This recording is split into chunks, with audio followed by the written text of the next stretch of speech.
Good morning, Group 4 in T560. Eugene, Luis, Will, Lorenzo, Eugene, and Chi. How's it going? Happy Friday. This is my reaction to your reflections. I can sympathize with a couple of you who mentioned the difficulty of managing resources of various kinds at this point in the semester. I can relate. I too had a really busy week, and so I'm getting a little to this a little bit late. But anyway, I just want to say first of all, what a great set of reflections you had this week. It was really a great kind of diverse and rich way to get into this concept of managing resources and the effect of feedback and motivation and the difference between fixed mindsets and growth mindsets was really kind of just a rich way in. In fact, we might want to ask you guys if we could use it next year because it's just such a great collection of reflections. But so first of all, I just want to say in just the formats you chose, like across the whole group. She had that great notes with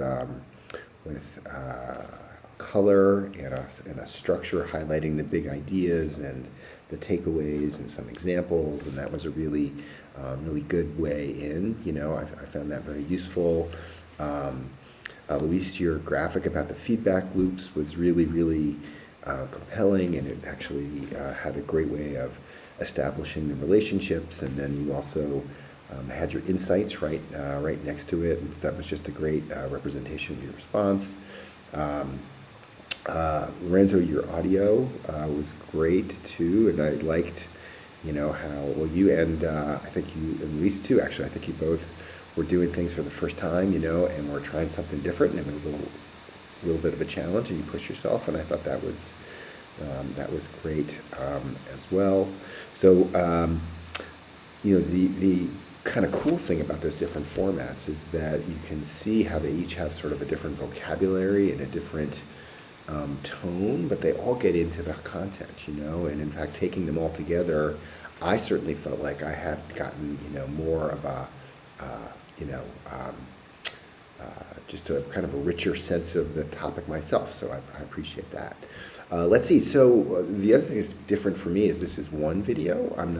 Usually I do individual videos when I do videos, so this is going to be a challenge for me because means that instead of just taking one of your reflections and trying to just talk to you, I'm trying to talk to you as a group, and that turns out that that's a different task, right? I have to actually try to synthesize and think about your reflections as a group and what they might mean when taken together. So here's my shot at this, okay? And we'll see how well I do. There is an interesting theme in several places about the context of various kinds of attributes and emotion and how they get valued. So I think, Lorenzo, you're talking about depression amongst Native Americans in the Pacific Northwest, and Chi, I think you talked about, and Luis too, also about the value of quote unquote, fixed intelligence over effort. So one of the what's interesting things about those themes is that it's a choice that's made in some ways in society, right, to determine what is a problem, what is valued and what is not, what is a deficiency or what is normal, what's pathological, and what needs to be quote unquote fixed. And it just shows that the context of all those things are really quite variable, right? So depression in that particular culture is not unusual. It's actually more common than not. And it also had a way of making it positive, right?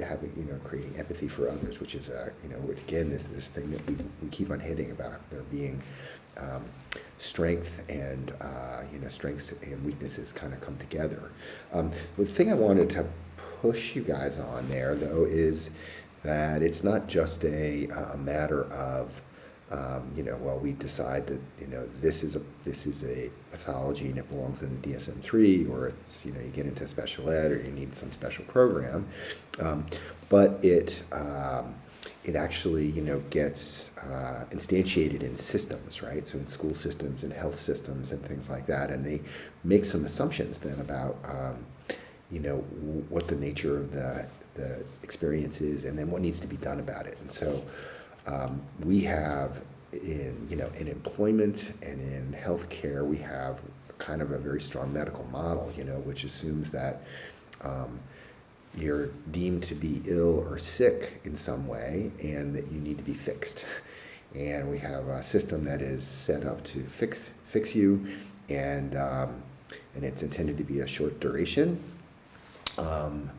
And there are all kinds of things, right, like depression and things like that, where that maybe doesn't work, right? It's actually something that becomes part of people's experience, right, over time. And so there's an analog to that, which is this idea that there are some diseases, like diabetes, for example, where you can have a very full, rich life, but it needs to be managed, right? So it's something that's more chronic, and so it treats the way you think about the treating it is different. So anyway, I thought that was kind of interesting. Let's see. The next thing I want to talk about is we have hit a new it's kind of a milestone. We've had Lady Gaga, we've had Cookie Monster, now we've got Wicked and Hamilton, and we even have Bart Simpson. So it's taken all these years to get teaching this class, but finally we got to The Simpsons. What I thought was kind of interesting about those choices is that they have a format, right? A format. In the case of the musicals, there's the music itself, which has a way of letting us in, and then there's also these kind of narrative structures, like the Simpsons cartoon, right? There's a narrative structure that's very familiar, but they illustrate these kinds of challenges that we're talking about in terms of taking risks and not doing what society expects us to do, and then also what the experience is of failure.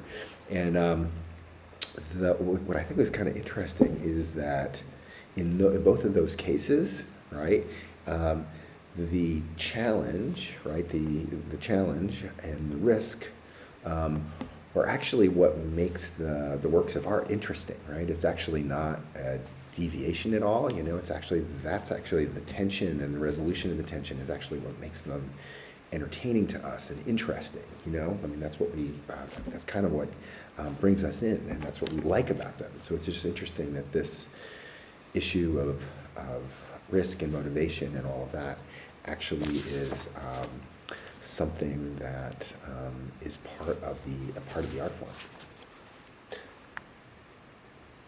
Let's see. So the next thing I wanted to talk about, this is from your audio.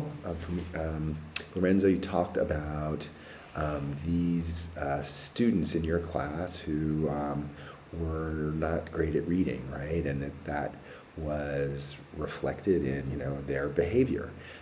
Some of them wanted to leave, and others wanted to just openly defy or shut down in some way. And just the way you talked about it, I think, was really interesting, and it kind of showed. As I was listening to you, I was like, well, they're not really behaving irrationally at all, right? They're actually just trying to, responding to a situation in a way that kind of makes sense.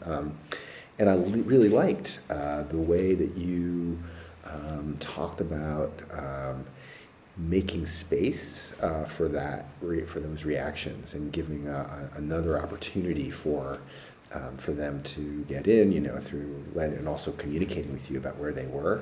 That seemed like just intuitive, and also just sort of a great way to respond to it. I wanted to also give a just a personal insight on something like that. I was working at Stanford. Before I came here, I was working at Stanford, and we had a new Stanford Research. We had a new CEO come in named Kirk Carlson, and he was trying to, improve us and get us to work better and blah blah blah stuff like that. But he had this nice way of doing it that was not demotivating, right? So he didn't come in and he didn't say, "You guys are terrible and you need to all do, everything we have to do, be 100% better," right? What he did was he came in and he said to everyone, "Could you do your job 10% better?" And pretty much everybody said, "Yeah, I could do my job 10% better." And then, the next year, "Could you do your job 10% better?"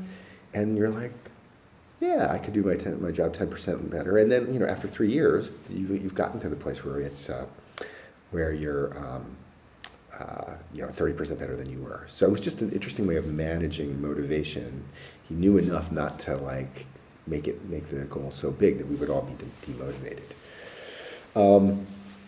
The other thing I wanted to mention was, in response to that, was that you created places in the classroom that allowed for different moods, the bouncy balls and things like that. So there were different places where those things were allowed to exist, first of all. I thought that was good.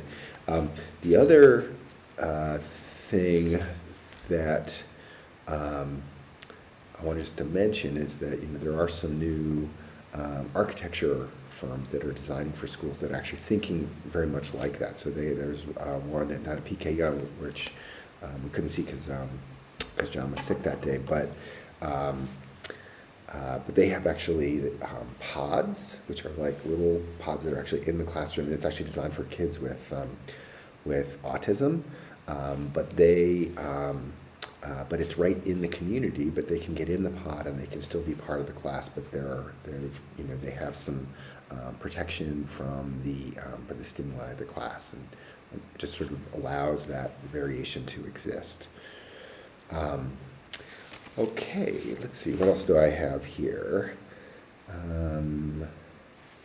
Oh yeah, okay, so a number of you, I think it was Luis and she both talked about this question of intelligence and whether that's a fixed thing and what the role of intelligence versus effort is in your experience and your success.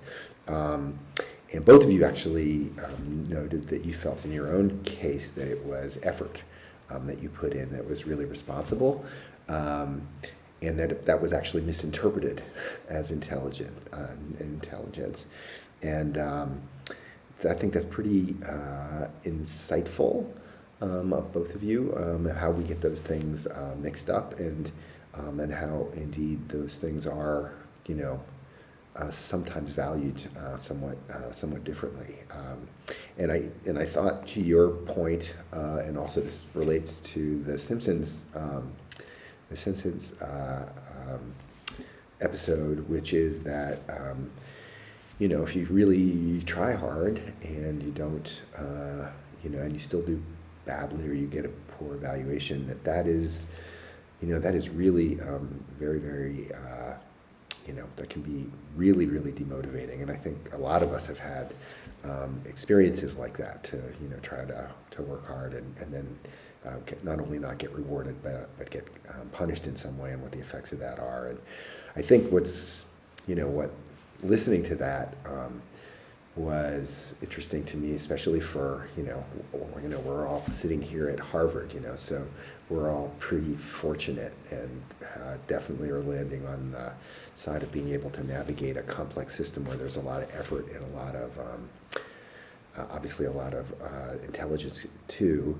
And even for those of us, who are, pretty successful on some level, even we have challenges as well. It makes me have more empathy for people who don't, and there are a lot of them, a lot of Bart Simpsons out there. Let's see, this is going on a long time. I hope this is okay. Let's see. I wanted to mention, Eugene, just your idea about using the musicals, and then this idea of using the metaphor of the musical like Hamilton as a way of teaching about history, and I thought that was just kind of a nice insight, right? That's a way to get into a topic where you're using a familiar vocabulary, and an engaging of vocabulary, and could be another way into thinking about a topic that might be not that interesting to a lot of kids. So I think I've probably gone on too long at this point. So if you haven't, if I didn't bore you to tears, anyway, but I really just want to say thank you. It was a pleasure to read and experience all of these, and I hope you guys are doing okay at this point in this semester. I know you got a lot to do, but I really enjoyed it, and I hope you have a good day and a good day and a good weekend, and we'll have a good class this afternoon. Thanks again.